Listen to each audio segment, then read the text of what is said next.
يوم العناية النفسية، سواء عناية شخصية أو عناية بنفسنا احنا وبمشاعرنا.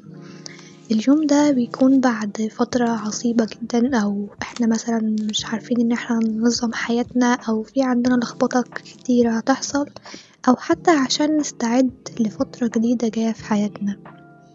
اليوم ده بالنسبة لي بيكون كده يوم ريلاكس، مش بعمل أي حاجة غير اللي أنا بهتم بنفسي وبس.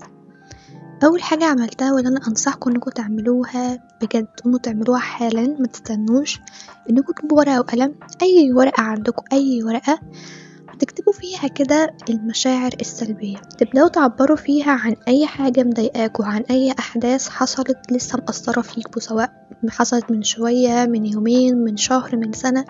اي مشاعر سلبيه موجوده عندكم، او اي مثلا حاجه شايفين ان هي وحشة فيكوا، او انكم مثلا شايفين انكم مقصرين في حاجة معينة، بتفضلوا تكتبوا كل حاجة حرفيا، يعني كل حاجة انتوا شايفين ان هي ما تستاهلش ان هي تكون موجودة في حياتكم. بعد كده بتجيبوا الورقة دي، تطبقوها وتقطعوها، ترموها، او انكم حتى تحرقوها، وبكده تكونوا اتخلصتوا من المشاعر السلبية. هي طبعا مش هتتخلص في نفس اللحظة دي، ولكن مع الوقت هتلاقوها ان هي خلصت خلاص من حياتكم. طيب بعد ما خلصنا المشاعر السلبية، هنكون محتاجين ان احنا ناخد كده شاور دافي علشان نبدأ كده ونتولد من جديد. والمرحلة دي بجد حلوة جدا. تبدأي بقى تستعملي الشامبو اللي انت بتحبيه، حمام كريم لشعرك، وبصي تخليكي دايما كده، يعني تحس انك ملكة في اليوم ده، بتهتمي بنفسك وبس. طبعا انا بحب جدا استعمل حمام الكريم ده، موجود عندي يعني بقاله فترة طويلة جدا. وبعد كده حبيت ان انا اكافئ نفسي، وجبت لنفسي التوكة الستان دي كده، وهي بجد حلوة جدا للشعر، وهستخدمها النهاردة برضو. بعد ما رجعنا كده من الشاور، هنبدأ اللي احنا نولع شمعة. طبعا لو انتي عندك شمعة بتطلع فيها يعني ريحة او كده، هتكون حلوة جدا، هتهديلك اعصابك. هي دي ما فيش فيها ريحة، بس انا بحب شكلها كده وهي قدامي كده وبتطلع اضاءة حلوة جدا. بدأت بقى اللي انا اظبط كده الاضاءة، واخلي الاضاءة هادية شوية. وبعد كده قلت بقى انا لازم ابدأ السكين كير بتاعي، علشان برضو حابين ان احنا نتولد من اول وجديد. لو ملاحظين كده، حطيت هنا قدامي مراية علشان ابدأ اعمل السكين كير. طبعا دي الحاجات اللي انا بستخدمها، يعني بقالي فترة كتيرة جدا بستخدمها، واتكلمت عنها في كذا فيديو قبل كده. هو انا بستعمل اكتر حاجة السكراب والماسك، دول اكتر حاجتين بستعملهم في السكين كير، مش اكتر من كده، يعني حاجات اساسية. ممكن بعد كده بقى نعمل حمام بخار، نستعمل ماسكات تانية، نعمل اي حاجة تانية، مش مشكلة. ولكن احنا دلوقتي حابين ان احنا نعمل كده ايه، حاجة يعني تكون كويسة، وفي نفس الوقت مش عايزين احنا نتعب نفسنا. كمان هستعمل الليب سكراب ده، بيعمل كده لون وردي شكله حلو جدا. وبعد كده بقى، بعد ما هعمل السكين ده كله يعني، والحاجات الجميلة دي حاجة أساسية جدا في روتين بشرتي وفي حياتي يعني عموما، كل ما بتخلص لازم ان انا اجيبها تاني. لازم يكون كده عندكم حاجة بتحبوها انكم تستخدموها دايما، وهي بالنسبة لي مية الورد وجل الصبار يعني برضو عموما. بعد ما خلصنا كده فقرة السكين كير، هتبدأ بقى فقرة الترطيب. طبعا لازم نرطب وشنا. حاليا بستعمل الكريم ده من بانسينول، هو مش عارفة هو حلو ولا كويس ولا وحش ولا ايه بالظبط، ولكن بستعمله خلاص.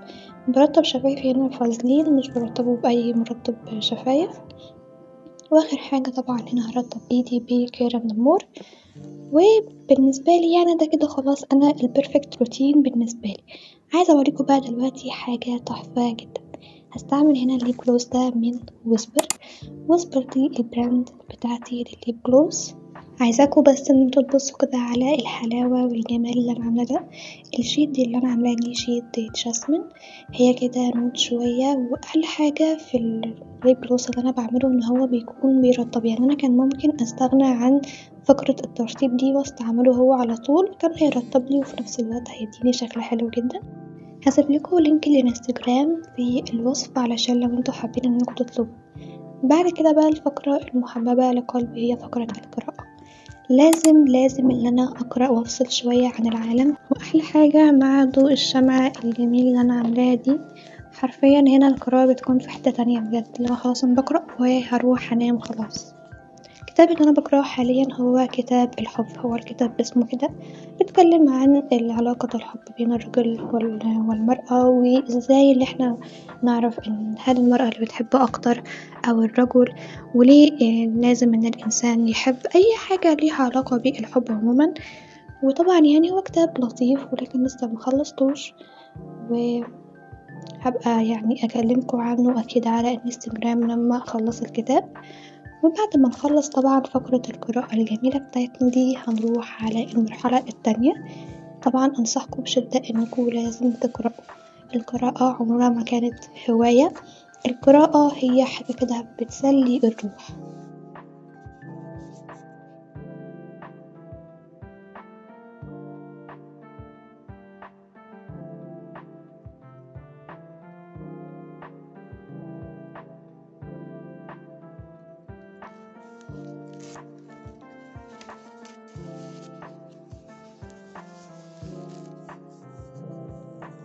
وهنا بس كان في لص كده متطفل عليا في مكان التصوير فأهلًا.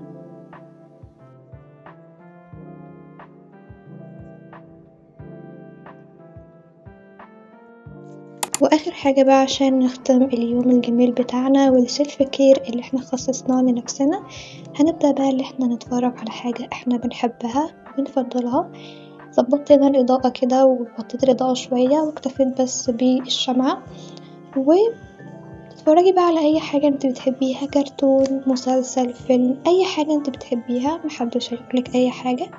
أنا هنا بحب الفيلم ده جدا كرويلا، مع إني متفرجة عليه من فترة قريبة بس بحب أتفرج عليه تاني وتالت وكل الوقت. وبس كده مشاهدة سعيدة والفيلم قرب إن هو يخلص، وكده أول ما يخلص خلاص أنا بقيت في ال perfect day خلاص day بتاعي، وبعد كده هروح إن أنا أنام. عايزاكم بقى تشوفوا الفقرة اللي جاية دي أكتر حاجة بجد بحب أعملها في الشمعة، بحس كده اللي هو واو ازاي بجد الحاجة دي ممكن إن هي تحصل. بصوا بقى معايا.